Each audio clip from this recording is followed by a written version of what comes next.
Donc, voici ici comment on construit. Voilà, donc on va graduer et voilà.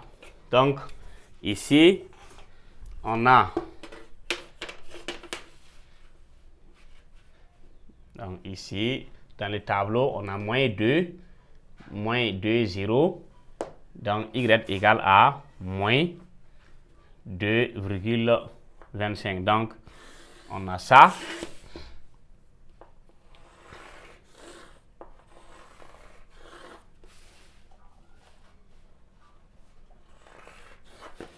OK. Donc ici, on aura... On va graduer ici aussi. Dans un repère, on met toujours O, I, J. O, I, J. Donc, pour cela, si X est égal à moins 2, X égale à moins 2, Y égale à 0. Si X est égal à 1, Y égale à 0. Maintenant, on a si X égale à moins 1 demi, donc moins 0,50. Moins 0,50, c'est ici.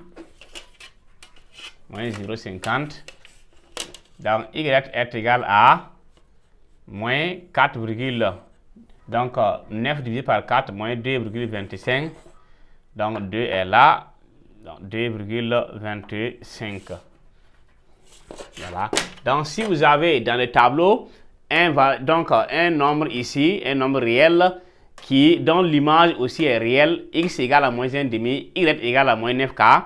En ce point, on place quoi? Ce qu'on appelle là une double flèche.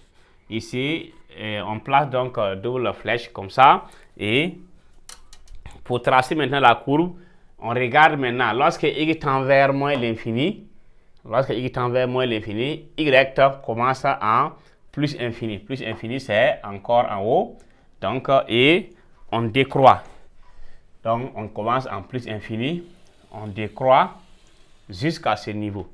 Donc, si x tend vers moins l'infini, voici moins l'infini de x. Y là, en bas, c'est y. Ça commence en plus infini et on décroît jusqu'à ce point. Après, on monte encore jusqu'à... Donc, voici comment on obtient la courbe CF. Donc, la courbe CF. Maintenant, la résolution graphique, qu'on disait en deux, résolution graphique.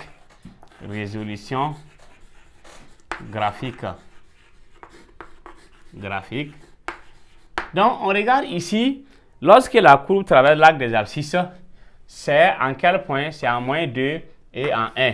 Donc, voici, comme on dit, l'inéquation là, c'était f de x inférieur ou égal à 0. Inférieur à 0, c'est là où la courbe coupe l'arc des abscisses et ça descend.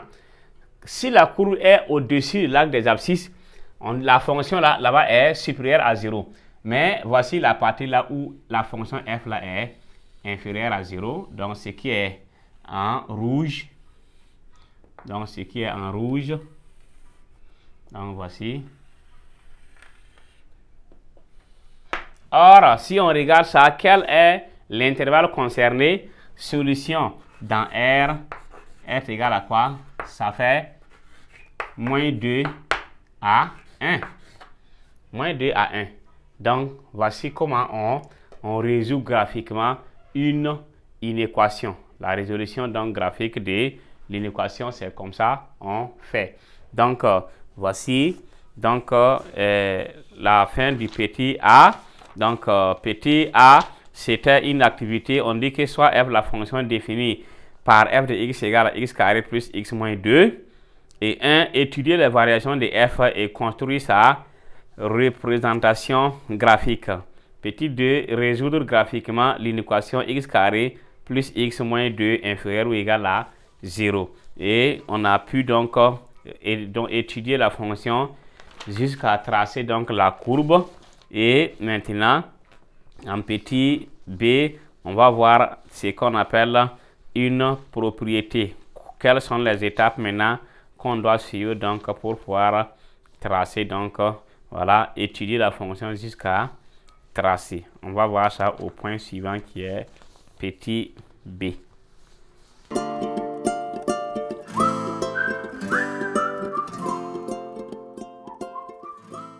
Alors, donc, nous venons donc de finir avec le petit a, donc qui était l'activité. Maintenant, nous allons donc aborder donc le point suivant, donc le sous-point suivant, qui est petit b, propriété. Petit b.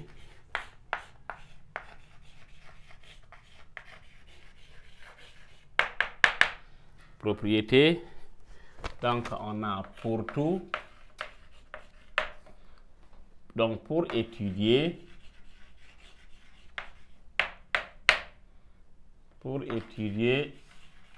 une fonction f en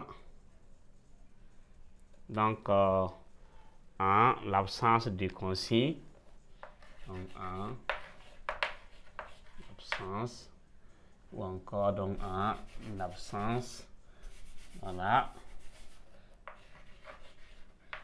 Donc ici en absence, oui, de consigne,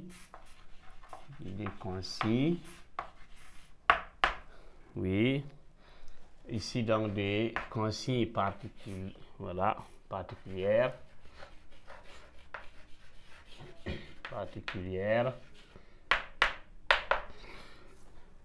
On peut adopter.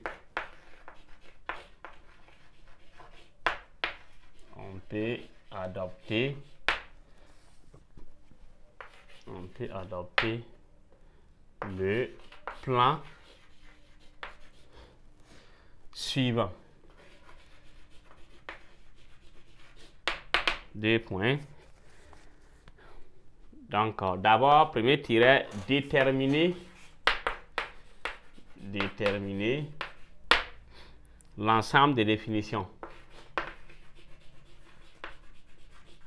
L'ensemble des définitions.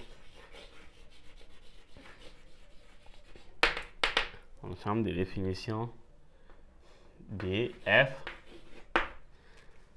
Deuxièmement, on peut déterminer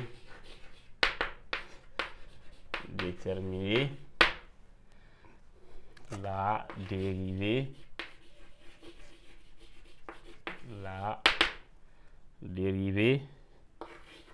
f' de f, donner le tableau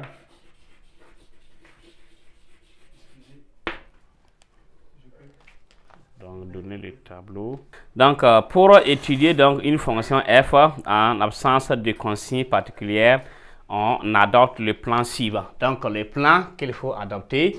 Donc, ici, il s'agit donc d'étudier donc une fonction sans qu'il n'y ait de consigne. Si on vous donne uniquement donc la fonction, vous devrez donc savoir les questions donc qu'il faut suivre pour atteindre la courbe CF. Donc, pour étudier donc une fonction, voilà, donc en absence de consigne particulière, on peut adopter le plan suivant. Déterminer l'ensemble des définitions de f, déterminer donc la dérivée f' de f, donner le tableau des variations. Donc ici, donner le tableau, voilà, des variations de f. Donc tableau des variations de f.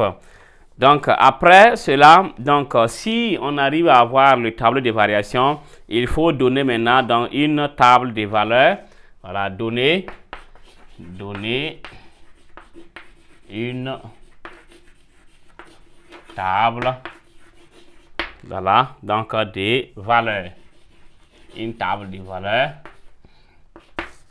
Donc si on a donc le tableau de variation, la table donc de valeurs, on peut s'appuyer donc sur ça pour donc tracer la courbe. Maintenant après ça, il faut faire quoi? On doit construire construire que la courbe ici CF de la fonction f, CF de f. Donc voici les procédures que nous devons utiliser pour pouvoir étudier une fonction et représenter la fonction. Donc ça c'était donc le petit 1.